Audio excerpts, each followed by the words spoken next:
What I do is inconsequential. Why I do what I do is I get to shorten people's journeys every day.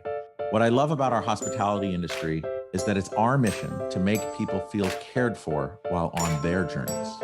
Together, we'll explore what hospitality means in the built environment, in business, and in our daily lives. I'm Dan Ryan, and this is Defining Hospitality. This podcast is sponsored by Berman Falk Hospitality Group, a design-driven furniture manufacturer who specializes in custom case goods and seating for hotel guest rooms. Today's guest is somebody with years of experience in budgeting, procurement, design, and all things project management. She's worked in project management procurement for hospitality companies all over the world, in New York, Boston, Shanghai, the Bahamas, Bahrain, and a few more. For the past year, she's been an entrepreneur building her own boutique hospitality procurement business, emphasizing a promise of success on time and within budget. Presently, she's the ISHP, which is the International Society of Hospitality Purchasers president. She's the founder and hospitality procurement specialist at AOC Purchasing LLC. Ladies and gentlemen, Áine O'Connor. Welcome, Áine.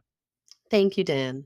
I want to let everyone know a couple things. Number one, it's a blessing and a curse. Áine introduced me to the espresso martini a few years ago. And I think of her whenever I see one, have one, and I also the next day send my regrets to her. But also, I've been wanting to speak to you, Áine, for a while so that everyone could get to know you, especially since you became the ISHP president. And this year, with some scheduling changes, you weren't able to get your big microphone up at the annual event. And I think one of the amazing issues that you guys are tackling has to do with human trafficking. And I wanted to give you a platform to talk about that because I think it's really important to raise awareness and how you guys are affecting change through the platform. But also, you've been in the industry for a long time, all over the world, and like this entrepreneurial step that you've taken in the past years is pretty exciting. And we do get at when this started, it was mostly designers, architects, owners, developers that are listening, but it's really grown amongst the entrepreneur set. And I think that's because hospitality makes everything better.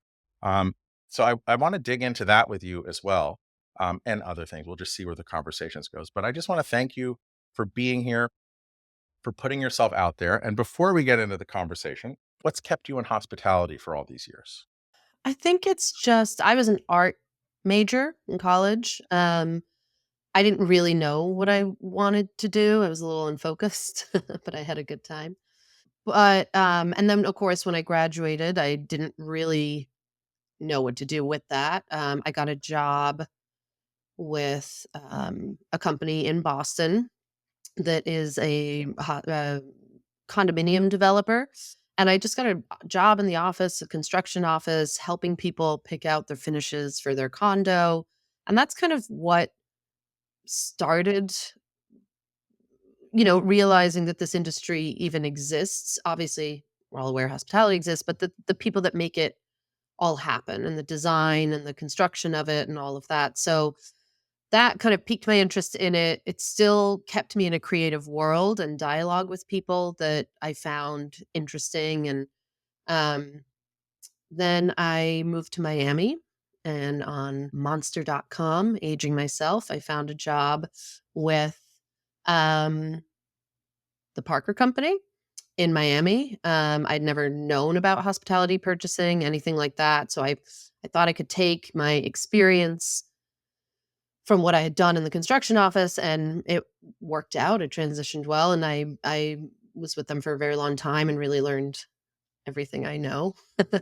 First of all, I didn't realize that you worked in construction because in that sense, we have a similar path in that um, I worked at a design firm when I was in college at Hirschbedner out in LA. I interned there for a couple of years. Then I moved up to San Francisco. I worked for a hotel developer and then they wound up folding half their business. So I got let go. And then I called Steve Higgins, who I'd met throughout the years at Higgins Purchasing. I was like, I want to get back into hospitality. And so I got hired.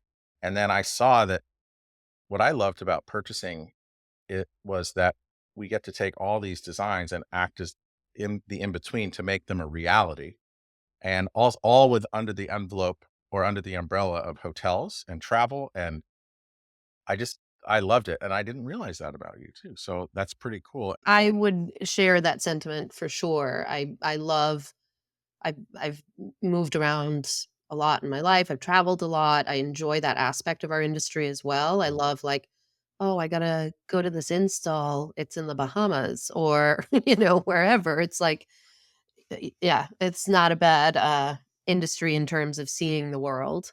But Anya, there's also like a duality to it in the sense that okay, so we're helping to create these spaces that people are supposed to have these incredible experiences, but there's also, like I said in your intro, on budget, on time. So and that idea of hospitality, it's an interesting balance when you're trying to accomplish all of those things. So, what does hospitality mean to you, and how do you bring that into the projects where you're really trying to perform for your clients? Yeah. Well, I mean, it's no surprise to anyone who's met me for more than 5 minutes. I grew up in Ireland. Being Irish is a big part of who I am. I know I've lost the accent. Everyone reminds me. But I moved here as a teenager. But my family's all there. It's a big part of my identity. And being Irish, hospitality is ingrained in us. It's intrinsic into kind of the way we interact with people. And it's important for me. I always found my role on the projects is support. I mean, but that's no surprise, but that I love um, kind of creating this work environment with everyone on the project, the contractor and the designer, where you're talking every day, you're collaborating together, you're developing these relationships that are really significant in your day-to-day life. You talk to people every day, and then you do that for a few years on each project, and to me that's very appealing and very satisfying that I can do that at work. I don't, sit at a desk from 9 to 5 and place orders. I talk to people. I mean, I do that as well, but I talk to people, um, and understand. I think from my background, I really have a passion for the creativity of what these designers are doing and owners and developers and I love being a part of making that, like you said earlier, making that a reality and figuring out who's the best partners for that in terms of vendors and even warehousing and freight and things like that, and really building a good team of people that really respect each other and work well together. Um, so I don't know that I answered your question. Hospitality to me is relationships and comfort. That's where I was going to go back to because in speaking to you before this on numerous occasions, and even just preparing for this conversation, the word relationship has come up a score of times. Like it's very important to what you do, to what I do. And I think within that idea of relationship and hearing and seeing and each other and getting the most out of our teams, whatever those teams may be, I think a lot of it has to do with it and that's why I also think that hospitality has been growing amongst the entrepreneurial set for this podcast anyway, because I think all of the stories and experiences of all the guests that I have, whether they're designing, building, developing, purchasing, project managing, all of that, they're all working towards the common goal of creating a really incredible environment where people can have these memories. And I think that all of that idea of hospitality, just that interpersonal relationship, I think is really what it comes down to. And it just makes everything better. Everyone, it creates more alignment, it gets more out of teams, um, and it allows us to really focus on what's most important. What are your thoughts on that? Yeah, yeah, I agree. I mean, and as um a client of hotels, I really appreciate spaces and what the work that's gone into them and that. In terms of my role in this industry, again, the hospitality for me is more in the working of the project and not so much I don't experience the end product as much on the projects I work on as much as I do the process of making them happen, if that makes sense. Yeah. I'll just jump in. I'll just say, like, I totally Yeah. agree. And then you've had this pretty fantastic journey along your career that spans the globe. And if you could kind of dig through your past and talk about a time when that light switch of that relationship and giving the projects the time and dedication and midwifery, for lack of a better word, to bring these projects to light. Like, where did that light bulb go, like on for you? I know when this was. I mean, I always liked it and was enthralled by it. But when I was working in Bahrain, I worked in the building where I worked for an architectural design firm, and I was in the purchasing part of it. So I worked very closely with the designers. We were all in the same villa, essentially, that was the office, and I just loved being surrounded by all the samples and the trims and tassels and, materials, and so when I would get a spec that made no sense to me, I could just go downstairs to the designer and ask them about it and sit with them, and I loved this part of it. I would sit with them and they'd say, "Well, here's the sample I was looking at, this is by whoever, and I wanna try and make a table out of it." So I really loved that part of assisting them then with trying to figure out if that can be done, how it would be adhered, is it in, they want it outdoor, is it suitable for outdoor? And really just working with the designer to really try and find these unique designs that they were under pressure to provide, given that the client was such a unique client. So there weren't really any limits to the design. And so they really needed the technical help, I think, in terms of connecting with the right vendors and manufacturers to make those a reality. And I loved that part of it. And it really, that's, I think, a moment where it clicked for me that the design was such a big part of my job and that I could still, there's plenty of people who do purchasing that sit at a desk all day and issue orders. And I think that kind of leads into the desire to become an entrepreneur with this is the focus that I can then provide to the team, including the designers and the owner, to say, I've done this before, or, I have a suggestion, maybe this will work better. And I'm always hesitant to throw that out, but there's so many times where clients will say, no, no, no, go ahead. What's your thoughts on this? Um, so that's really been a goal of mine in establishing what I can provide, I think. That's way beyond, issuing a budget, issuing orders. I do all that too, but But that um, but that also that resonates with my journey as well, because I just remember in the late '90s working in purchasing and helping kind of birth this, going with the midwifery theme, helping birth W Hotels, working for Higgins Purchasing. And they brought in all these people who were just outside of interior design, mm, right? They were or a hotel hospitality design. And I would get things dropped on my desk that were like, it's a piece of a shirt or right. a piece of shoe leather, and hey, we need this into turn this into some kind of a widget or a bedspread. And I didn't even know where to begin. But then you realize, oh, I have experience and people I can call and vendors I can work with that can help me make sense of this and see, okay, this is unrealistic in its current state, but how can I achieve this look and feel by other means? And I found it actually extremely creative, um, as kind of bridging the gap between what this vision was and how things actually get made. Yeah. Yeah, and I mean, on the same note, I love to be organized and neat, so I think then in terms of under budget, on time, all of that, it's always, I love building a very sturdy foundation for a Mm. budget and for the process, and helping the designer also with the specs and things like that to make sure that everything is lined up for success, so that once we get going and the orders start getting placed and drawings get sent in and finishes and all of that, we're running smoothly on how that's going to go.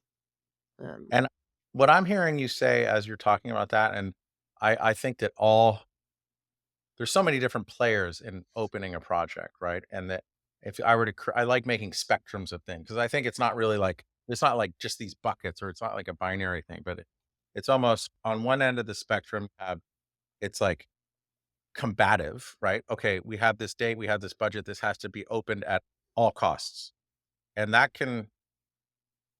project runs one type of way, and Mhm. feathers get ruffled, but whatever, it opens. Then there's the other one where it's so combative to more collaborative, Mhm. where it's like, hey, from the beginning, everyone realizes that it takes a village to open these things. And we have to, as experts, kind of step in and help fill in the blanks or help bridge the gaps of, okay, well, this is what we're trying to get to, but there's all these other constraints. How can we get there and get everyone's buy-in? And that's a real art that a lot of times projects just simply don't have the time for. Um, but even I am a big believer that even if there's not the time for it, if it's really that important, we can take 15 or 20 minutes to talk about that and be and lean into that collaborative side. Yeah, and I think the real driver of a project team in my experience is that the client or the project manager that really sets the tone and saying, you know, you all have your roles, you're all professionals at what you do. Um, but do your part, and I think if everybody steps up and presents their part and it's collaborative in that way, it's very successful and respectful. Yeah. So, working on, I don't know, if you were to guess in your career, how many projects have you worked on? It doesn't have to be an exact answer. Mm, I don't know. I definitely have a list somewhere. 100 or more? Yeah, I'd say about that. Yeah. Yeah. Okay.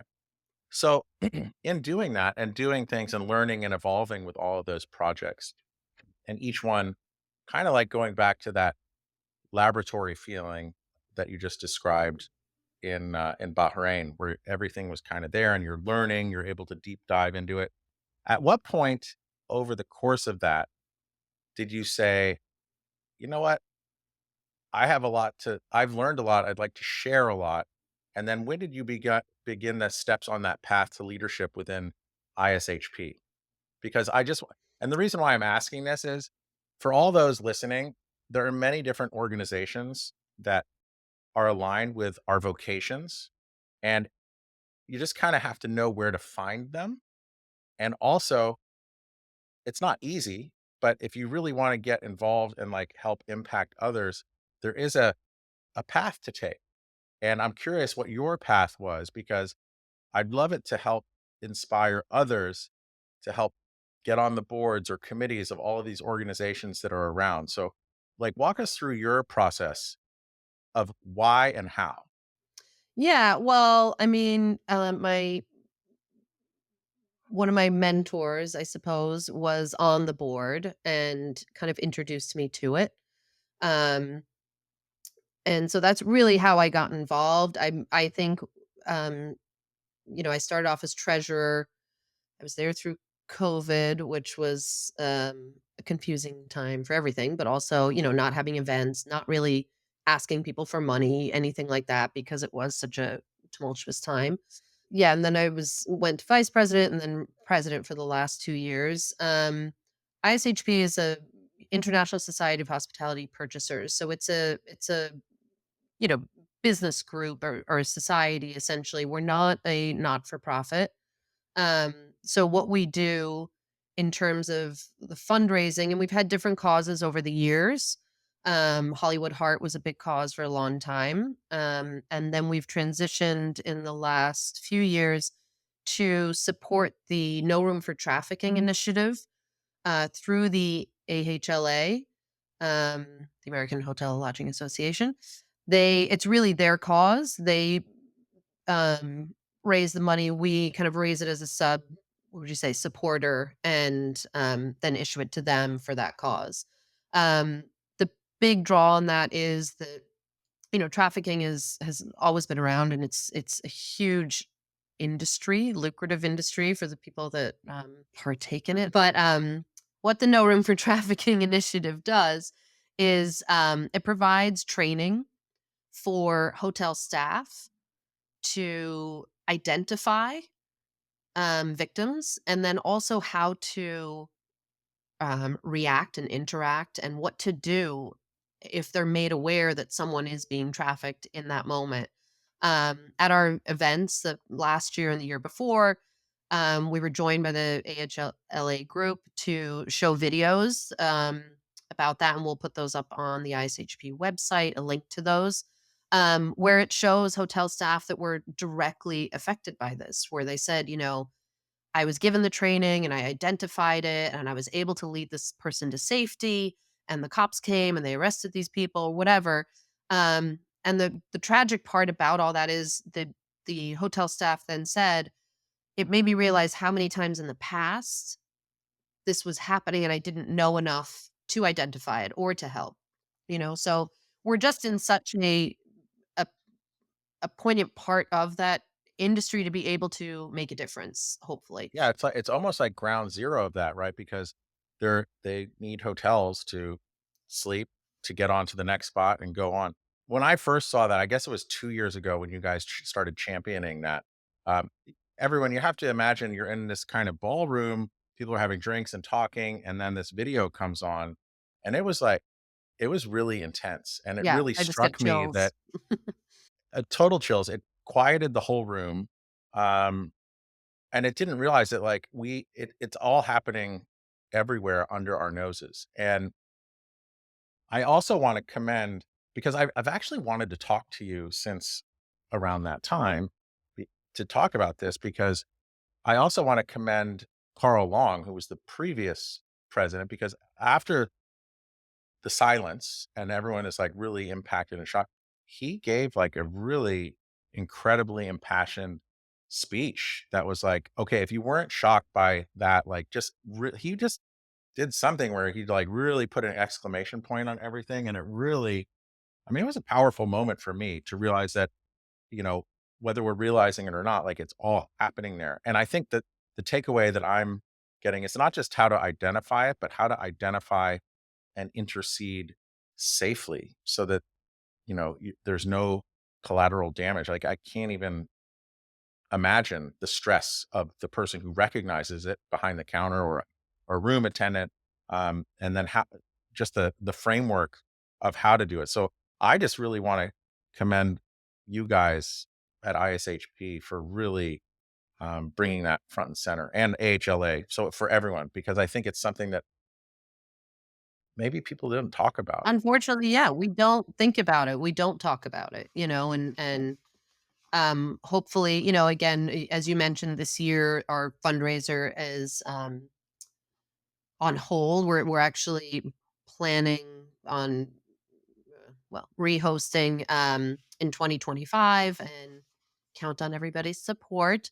But we'll send out, we'll post about it, or maybe you can help us a little bit, Dan, 100%. in some advertising for that to get some people, more people involved. I mean, even just to pay attention. Who cares about the donation, anything like that? That's super helpful. But just the awareness and yeah, I think the attention to it is huge.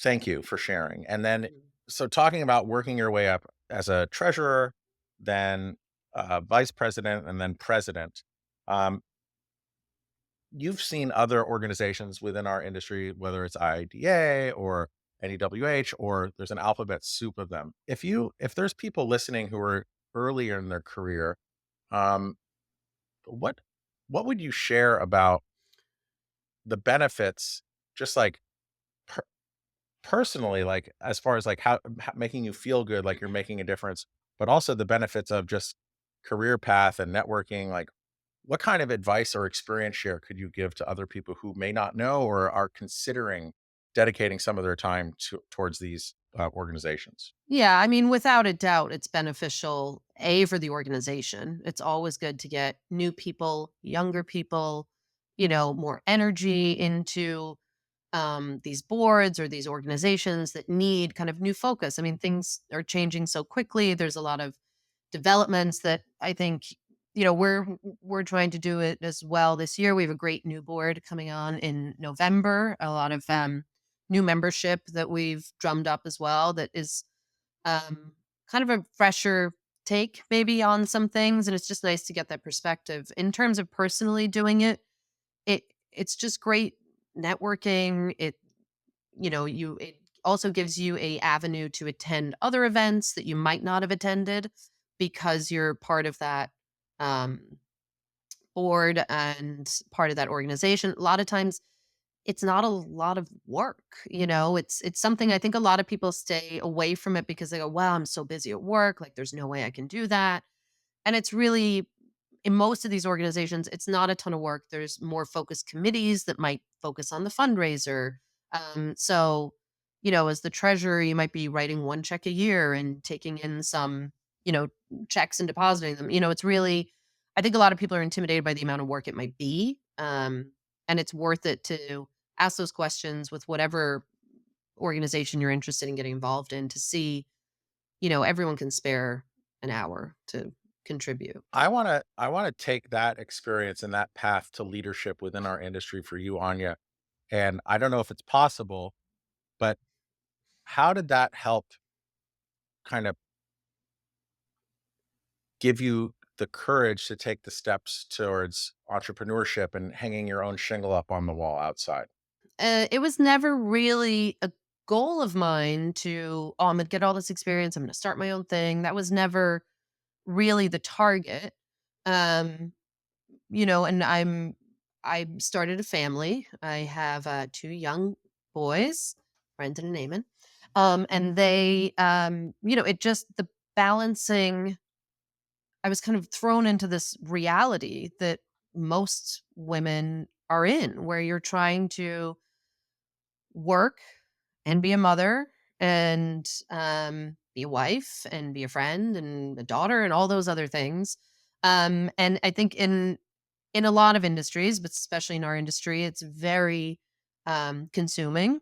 You're, I think, also since COVID, we're expected to be available all the time, which I was always happy to do because I could, and that was so much a part of who we are. I was as a employee or as a worker was go above and beyond, and everyone in our industry does that. You've got designers sending specs at 11:59 because they were due that day. It happens all throughout our industry. Unfortunately, with the addition of children, that became quite challenging, and I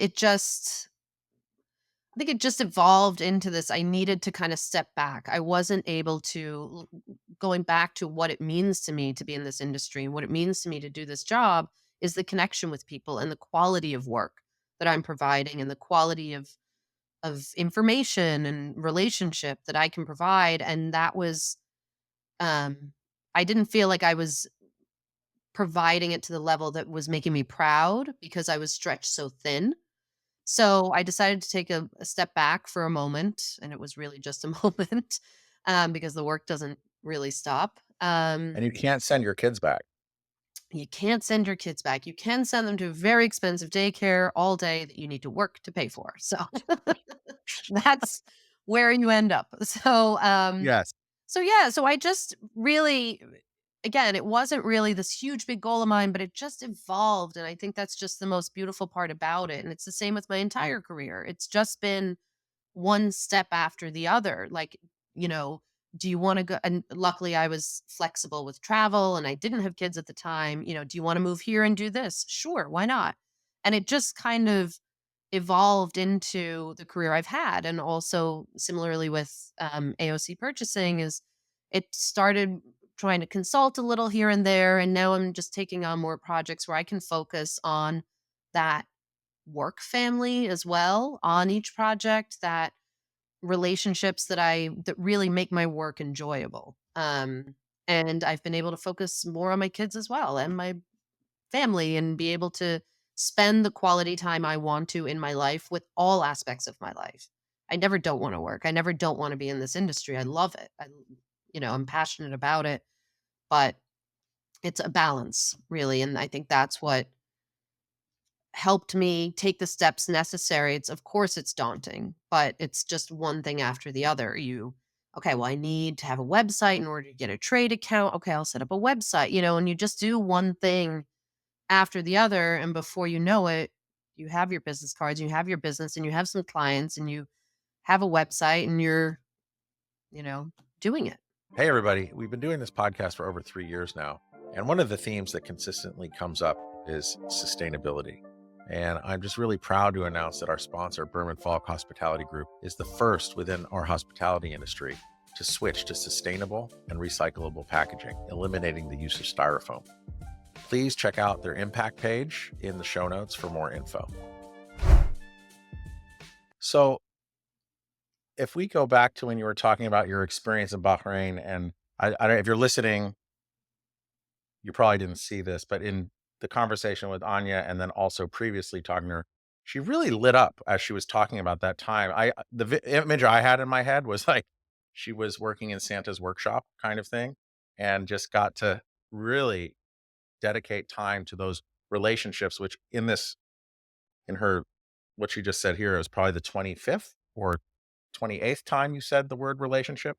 But how has your new entrepreneurial journey helped help you light up the way you were when you were talking about when you were working in Santa's workshop? I'm just gonna call it Santa's workshop Yeah. because Okay. Well, I mean, there's no Santa there, but yeah. hotter than the North Pole, but, like, it just sounded like such a really cool and experimental time, right? Yeah, well, I think, in some of the projects that I'm working on now, it might not be, I'm not necessarily getting a spec book, like in the process of a huge project with huge teams on it.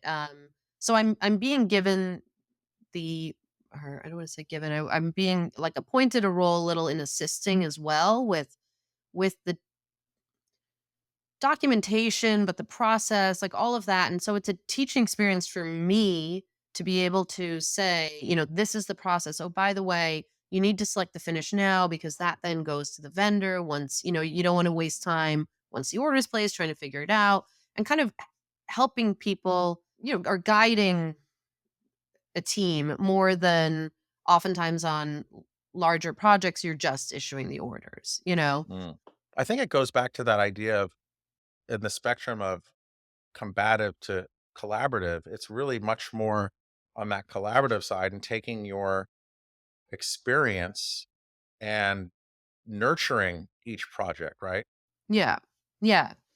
And really giving every project the time it needs. I think that's something I'm able to do now because Mm. I'm not taking on more than I can handle because I know my restrictions in terms of um what I what I need to be able to provide the best possible support to the team and the relationship.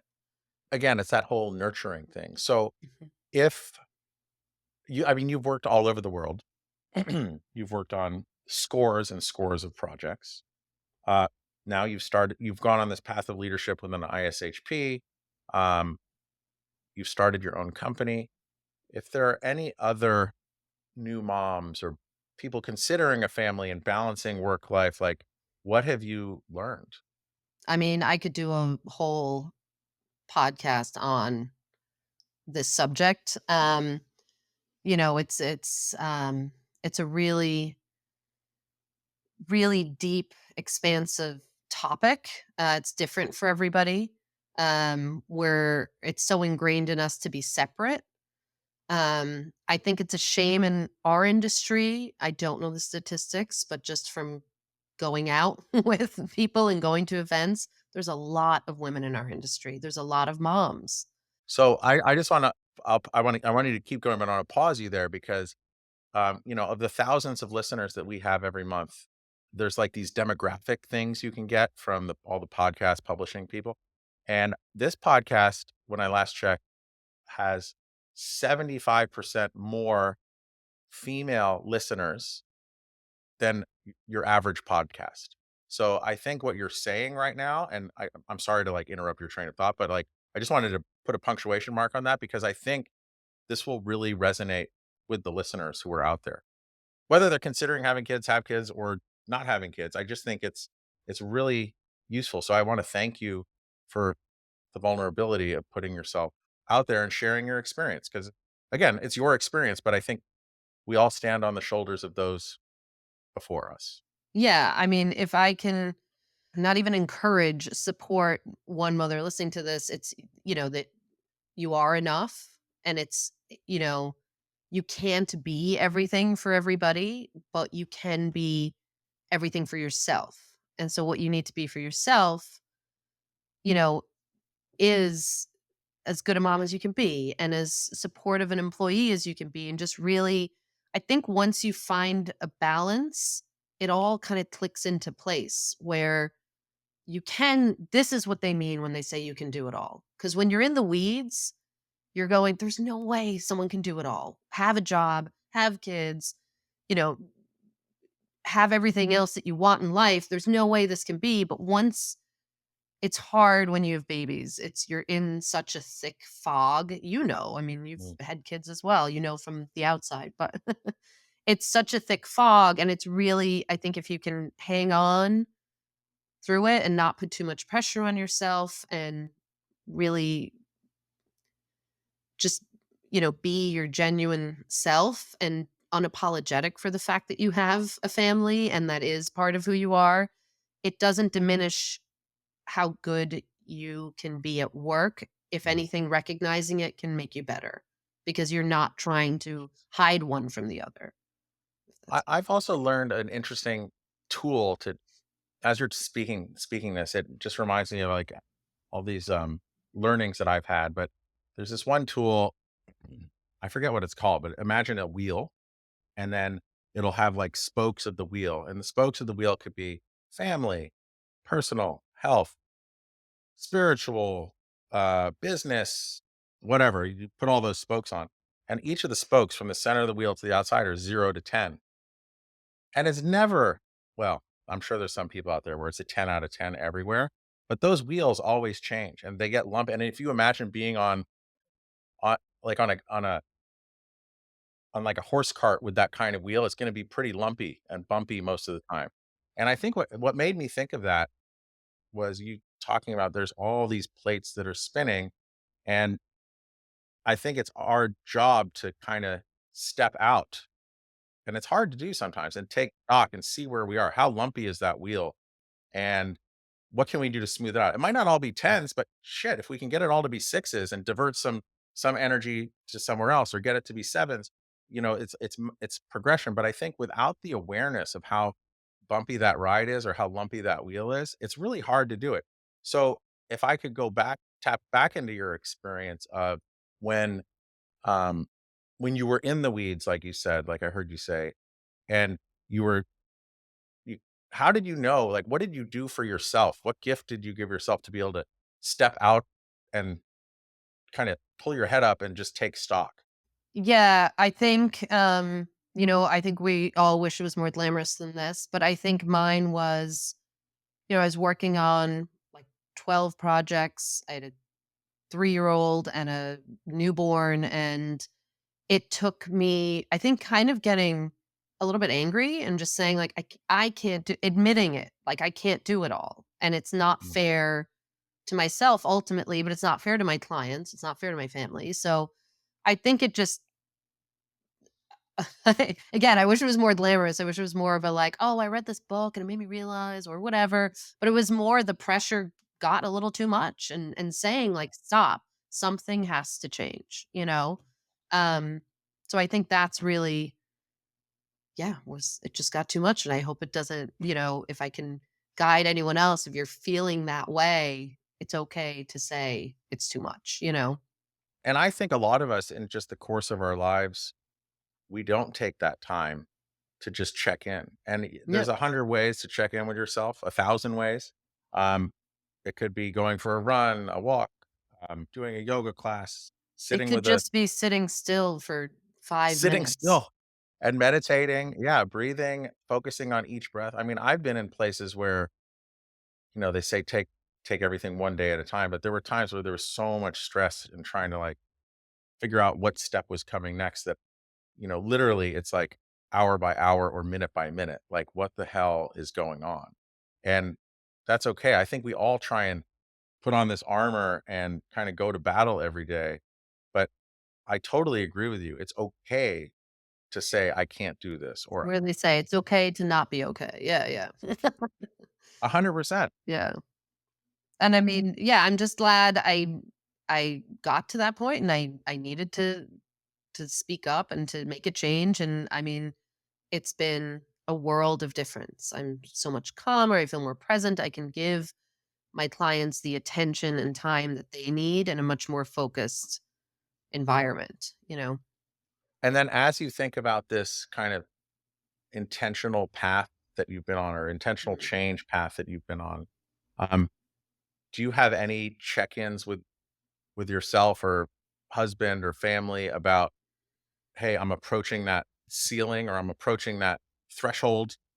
Take ceiling's not good. Approaching that threshold of like, "Okay, it's like getting harder to breathe. I need to take a pause." Yeah, I mean, I think I just do it with myself really. Again, I'm Irish. We don't talk about that stuff. No, I'm just kidding. But we True.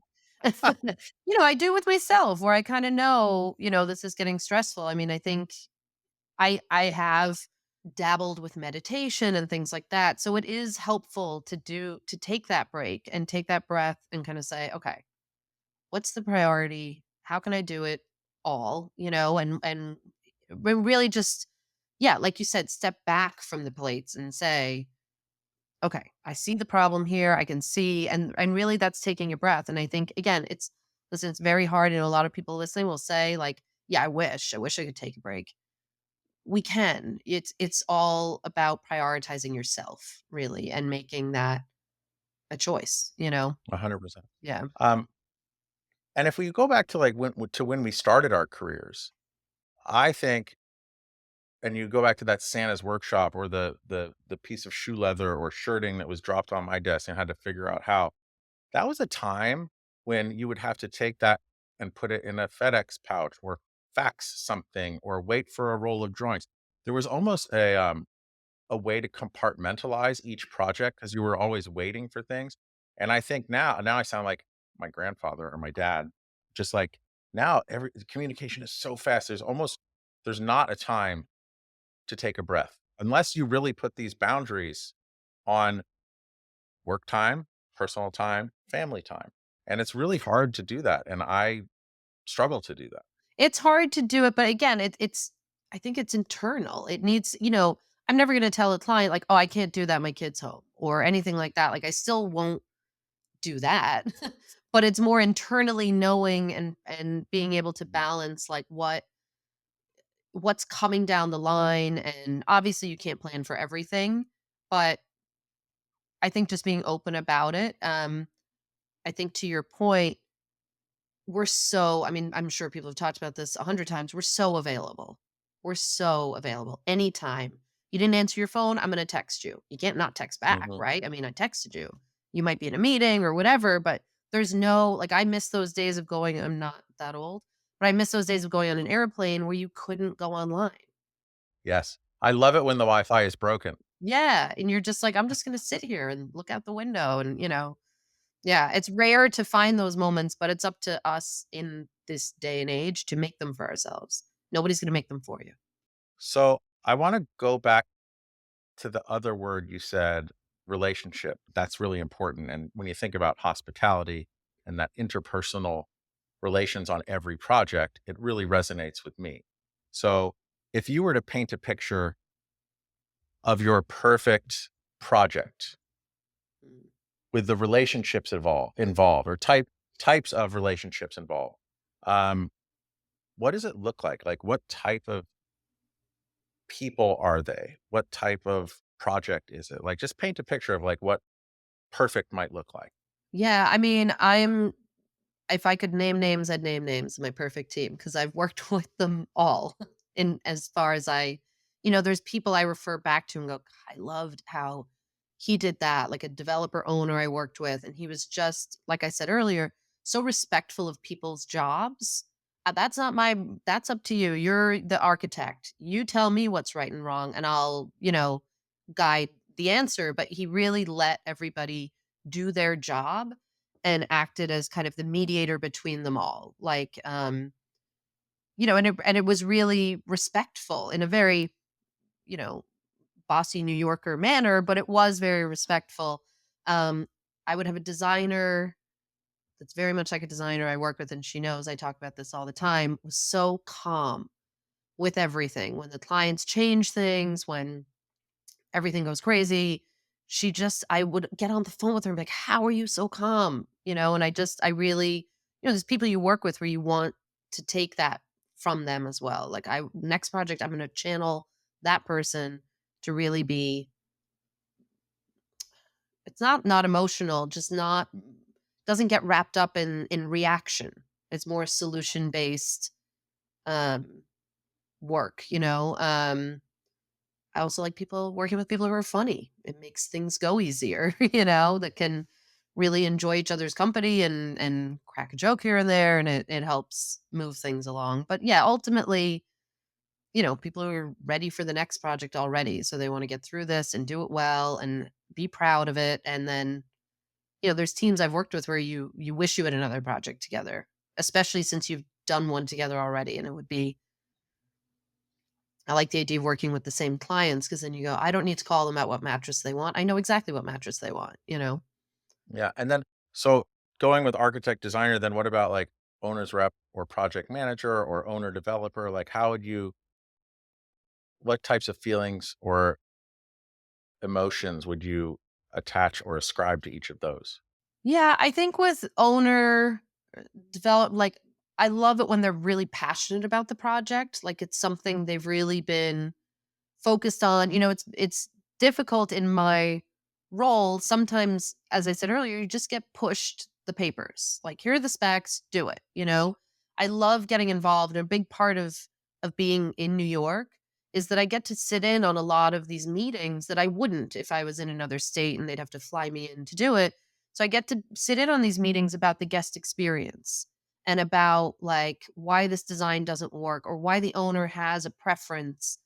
Like, I do like when they have knowledge that they're sharing, and I still learn so much from the team on the project of, why the light switches aren't here and they're there, and, what it means for the guests. Like, I love learning about all of that. Um, so I think just maybe a collaborative attitude, and that they're not kinda saying, "That's just the way it's done." They're explaining why it's done that way. That it is kind of a learning environment for everybody. Cool. And then what about like the general contractor or I don't know, any other players that would be involved? Yeah, general contractor, I got my first job was in Boston, real hard hardcore, Massachusetts contractors, and, I mean, I love, like, a sense of humor, a banter, that kinda thing, but also Mhm. understanding that there is a process and it's there for a reason. If I'm things are delayed, how can we work together to get what do you need immediately? If there's 20 floors, you don't need all 2,000 lights today. What do you need today? And we can push for that. And really, again, collaborative, just working together and not kind of going, well, that's when we need it. The project's going to be delayed, working together, really. I think that goes for all roles in it. A good warehouse is critical, in my opinion. Yeah, projects can be perfect up until then. And if they're not receiving it well and they're not inventorying it and they're easy to communicate with and all of that. I mean, it's a huge game changer when you get to that point of the project if they don't have all their ducks in a row. Yeah. 100% agreed. So thinking about all of these feelings for the different players and like a dream team, if you will, if you were to take that dream team idea and go back to when you started at Santa's workshop in Bahrain, um, and you could appear in front of yourself there, what advice would you have for your younger self? Damn, that's a heavy question. A friend told me recently about a retreat she did, and you would write a letter to yourself 5 years ago, and that's heavy. Yes, it is. It's good, but that's where the good stuff that helps all this kind of thinking and exploration. Yeah, well, all, all this thinking and it helps kind of even out that wagon wheel, if you will, right? Yeah, my advice to my younger self, especially in this industry, is to not be so reactive, or um, and again, I think working with certain people, it taught me like, wow, I don't have to react that way. I can wait, take it in, see what everyone else has to say about it, figure out a way to work rather than saying, oh, that's the worst way to do this. Why are they doing it that way? And really having an emotional reaction to um, someone else's need on the Mhm. project, like a contractor saying everything has to be there that date. And I think you had someone on recently who has been a client of mine who said like it takes then kind of saying, well, wait, the reason they need it is X, Y, and Z. And you go, oh, I didn't realize that. That makes sense. So what can I do then to adjust to that? So I think, yeah, that would be because I think back to that time and there was definitely some reactions that might have been a little like over zealous, or I don't know the right way. But I think also in that I really appreciate that. Thank you. And as you were saying that, it made me go back in time to it was just over a year ago. I was at conference and this owner of a project that we were working on ran up to me. He's like, "Thank you so much for getting those vanities on time. It meant the world." And it was like we really had to improve the schedule by a lot. But he never told me directly. It was coming through his consultants, and it was like, "No, you have to do this." I was like, "But that's not what the game plan was." And anyway, we adjusted, we got it there. And when he ran up to me and said, "Thank you," he said, I was in the negotiations or like I was arm wrestling with my general contractor. And um, if those were late, it would have created a whole cascading effect of all of these other change orders because they were using that vanity as like a parry to like make an excuse for all of these other list of things. And because you were able to do that, like you really saved my project. And I was like, oh my God. And then I go back in time to like, well, why couldn't that have been shared with us from the beginning? Because even though we did it, it would have made it a bit more seamless. And at some point, it's not my question, it's not my or our job to question. We just have to get it done. But I think it would have helped us lean into it even more had we'd have known that. Yeah. Yeah, and realize you were really helping them out by doing it rather than just meeting a date. Yeah. Yeah, exactly. And a date from a moving goalpost. Anya, our conversation went a lot of different directions, and I know I've been chasing you for a long time to do this, ever since you became president of ISHP, and I'm really grateful that you came here and spoke about your experience because I think it will help all of us be better, um, and just kind of minimize some blind spots about steps we've taken or steps we might be considering taking. So I just want to give you a wholehearted thank you. Well, thank you. I think what you're doing is great as well. I think it's lovely to be able to I often see your podcast pop up and I'm like, "Oh, so and so's on that. Oh, I'd love to hear what they said about this or their opinions on that." So you're also giving us access to people in our industry that to have that kind of chat with that we don't ever have time or it's not the right place or whatever. Yeah, I think it all goes back to what you said earlier, just about these relationships and that space between all of us, those interpersonal relationships that we all have. There's knowledge and learning.